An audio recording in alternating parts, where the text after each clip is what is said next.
Tak kalah ribet dari Tol Payakumbuh Pangkalan, Tol Padang Pekanbaru Seksi 5 punya konstruksi rumit tapi pembangunan jalan Tol Padang Pekanbaru di beberapa ruasnya memang kerap dilabeli dengan sebutan tol ribet sehingga memakan lebih banyak waktu untuk menyelesaikannya. Dua di antaranya adalah ruas Tol Payakumbuh Pangkalan dan ruas Tol Bangkinang Pangkalan yang memiliki konstruksi cukup rumit. Berikut alasan mengapa dua tol tersebut digadang-gadang sebagai tol paling ribet jika dibandingkan dengan ruas tol lainnya di Sumatera. Pada seksi 4 Payakumbuh Pangkalan, pembangunannya bahkan harus dibantu dengan mendatangkan alat canggih dan tenaga ahli dari Jepang. Dengan bantuan dari Jepang tersebut, ruas tol tersebut bisa segera diselesaikan karena kesulitan konstruksinya yang harus menembus Bukit Barisan bisa terselesaikan. Ruas jalan tol tersebut nantinya akan memiliki terowongan tol terpanjang di Indonesia dengan total panjang 8,9 km berhasil mengalahkan terowongan tol Cisumdawu. Sehingga pada pengerjaannya pun jika nantinya beres akan diklaim sebagai salah satu ruas tol termegah di Indonesia. Alat canggih bor raksasa yang didatangkan langsung dari Jepang kemudian akan membantu melubangi perut Bukit Barisan. Tak heran, jika tol seksi 4 Payakumbuh Pangkalan digadang-gadang sebagai salah satu tol teribet yang ada di Jalan Tol Trans Sumatera (JTTS). Kendati demikian, Sumbar bukan hanya memiliki satu ruas tol yang ribet tetapi dua sekaligus. Selain seksi Payakumbuh Pangkalan, ruas tol lainnya yang tak kalah ribet adalah Tol Bangkinang Pangkalan.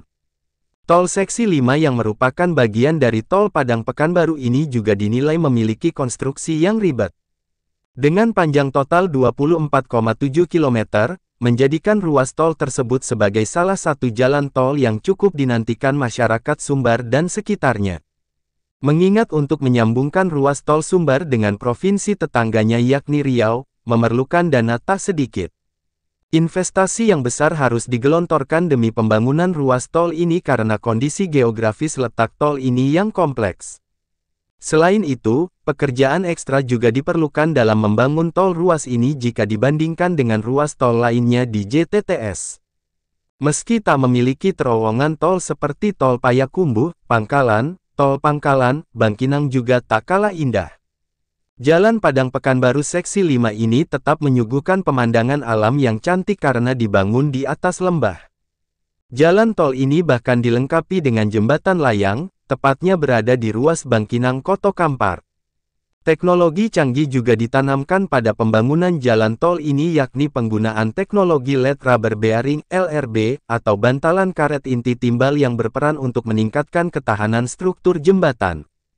Fungsinya untuk memberikan kualitas terbaik pada struktur jalan tol sehingga menambah umur ketahanan aman dan nyaman sehingga apabila terjadi bencana alam seperti gempa bumi teknologi ini akan sangat vital dalam menjaga keamanan struktur. Jika dilanda gempa, teknologi ini akan memberikan kemampuan redaman yang tinggi. Hal ini karena LRB dibuat dari karet alam yang melimpah di Indonesia sehingga struktur ketahanan jalan tol lebih terjamin. Penggunaan teknologi ini berdasarkan riset yang dilakukan karena wilayah Indonesia, khususnya di Sumatera yang berada ke dalam daerah berpotensi gempa bumi cukup tinggi.